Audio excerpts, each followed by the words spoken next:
પછી જાણે સચિવાલય અને ભારત સરકારનું હેડક્વાર્ટર બનાસકાંઠા બની ગયું હોય ને એવું લાગે।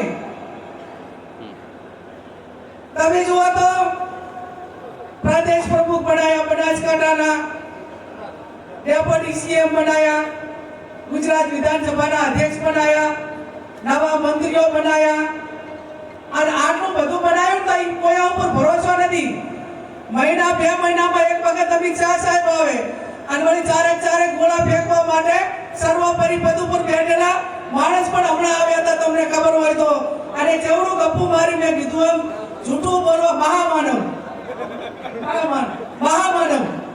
કેટલું જૂઠું બોલ્યું ખબર છે કે આ એરપોર્ટ બનાવવા માટે કોંગ્રેસ જમીન નથી આપતી।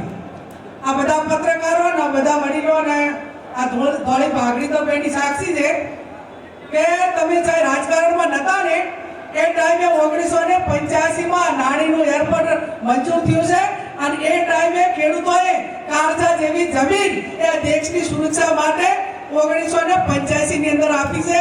થોડું લેસન કરીને આવો।